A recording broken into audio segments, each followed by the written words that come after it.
ಯುವ ನಾಯಕರು, ಭಾರತ ದೇಶದ ವಿಶ್ವಾಸದ ಭವಿಷ್ಯದ ನಾಯಕರು ಆದಂಥ ರಾಹುಲ್ ಗಾಂಧೀಜಿಯವರಿಗೆ ಧನ್ಯವಾದವನ್ನು ಹೇಳ್ತಾ, ಈಗ ಗೃಹಲಕ್ಷ್ಮಿಯ ಏನು ಫಲಾನುಭವಿಗಳಿದ್ದಾರೆ ಅವರೆಲ್ಲರಿಗೂ ಕೂಡ 1,11,00,000 ಫಲಾನುಭವಿಗಳಿಗೆ ಇಲಾಖೆಯ ವತಿಯಿಂದ ಡಿಜಿಟಲ್ ಕಾರ್ಡ್ ಅನ್ನು ನಾವು ಮಾಡಿಸಿದ್ದೀವಿ. ಆ ಡಿಜಿಟಲ್ ಕಾರ್ಡ್ ಅನ್ನು ಸಾಂಕೇತಿಕವಾಗಿ ಈ ಸ್ಟೇಜ್ ಮೇಲೆ ಮಾನ್ಯ ಮುಖ್ಯಮಂತ್ರಿಗಳು, ಉಪಮುಖ್ಯಮಂತ್ರಿಗಳು, ನಮ್ಮ ಅಧ್ಯಕ್ಷರಾದಂಥ ಖರ್ಗೆ ಸಾಹೇಬರು ಮತ್ತು ರಾಹುಲ್ ಗಾಂಧಿ ಅವರು ಫಲಾನುಭವಿಗಳಿಗೆ ಡಿಜಿಟಲ್ ಕಾರ್ಡ್ ಅನ್ನು ಕೊಡೋದ್ರ ಮುಖಾಂತರ ಆ ಒಂದು QR ಕೋಡ್ ಇರುತ್ತೆ ಅದರಲ್ಲಿ ಕಾರ್ಡ್ನಲ್ಲಿ.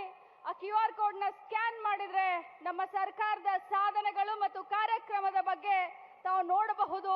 ಈ ಒಂದು ಡಿಜಿಟಲ್ ಕಾರ್ಡ್ನ ವಿತರಣೆಯನ್ನ ಈಗ ಮಾಡ್ತಾ ಇದ್ದೀವಿ. ಫಲಾನುಭವಿಗಳ ಹೆಸರು ಇಂತಿದೆ: ದೊಡ್ಡ ಮಹದೇವಮ್ಮ, ಹುಳಿಮಾವು, ನಂಜನಗೂಡು. ಹಾಗೆಯೇ ಶೋಭಾ ರಾಣಿ, ಕೊಂ ಶ್ರೀನಿವಾಸ್, ಮೈಸೂರು. ಮೊಹಸಿನ್ ತಾಜ್, ಗೌಸಿಯಾ ನಗರ, ಮೈಸೂರು. ಆಶಾ ಎಂ, ವಿದ್ಯಾರಣ್ಯಪುರ, ಮೈಸೂರು. ಅನಿತಾ SV, ಮರೇನಹುಂಡಿ, ಮೈಸೂರು. ಬನಶಂಕರಿ, ಮೈಸೂರು. ಭಾಗ್ಯ, ಕ್ಯಾತಮಾರನಹಳ್ಳಿ, ಮೈಸೂರು. ಅಶ್ವಿನಿ ಅವರು, ಮೇಟಗಳ್ಳಿ, ಮೈಸೂರು. ಪುಷ್ಪಲತಾ, ವರುಣ ಕ್ಷೇತ್ರ, ಮೈಸೂರು. ಹಾಗೆಯೇ ಸುನೀತಾ ಅವರು, ಹಳ್ಳಿಕೆರೆ ಹಾಡಿ, ಪಿರಿಯಾಪಟ್ಟಣ.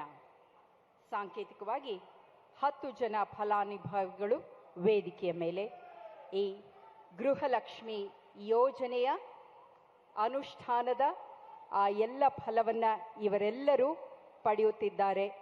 ಆ ಮುಖೇನ ಪಡೆಯುತ್ತಿರುವ ನಾಡಿನ ಸಹಸ್ರ ಗೃಹಲಕ್ಷ್ಮಿಯರ ಆ ಆಶಾವಾದದ ಸಂಕೇತವಾಗಿದ್ದಾರೆ. ಸಾಂಕೇತಿಕವಾಗಿ ಈ 10 ಜನರಿಗೆ ಈ ದಿನ ಈಗಾಗಲೇ ಮಾನ್ಯ ಸಚಿವರಾದ ಶ್ರೀಮತಿ ಲಕ್ಷ್ಮೀ ಆರ್ ಹೆಬ್ಬಾಳ್ಕರ್ ಈ ಸ್ಕೀಮ್ನ QR ಕೋಡ್ನ ವಿಷಯವನ್ನ ತಮಗೆಲ್ಲರಿಗೂ ತಿಳಿಸಿದ್ದಾರೆ. ಬಂಧುಗಳೇ, ಸಾಂಕೇತಿಕವಾಗಿ ಈ 10 ಜನರಿಗೆ ಈ ದಿನ ಈ ಗೃಹಲಕ್ಷ್ಮಿಯ ಅನುಷ್ಠಾನ ಸಮಾರಂಭದಲ್ಲಿ ವಿತರಣೆಯಾಗಿದೆ. ದೊಡ್ಡ ಮಹದೇವಮ್ಮ, ಶೋಭಾರಾಣಿ, ಮೊಹಸಿನ್ ತಾಜ್, ಆಶಾ, ಅನಿತಾ, ಬನಶಂಕರಿ, ಭಾಗ್ಯ, ಅಶ್ವಿನಿ, ಪುಷ್ಪಲತಾ ಮತ್ತು ಸುನೀತಾ.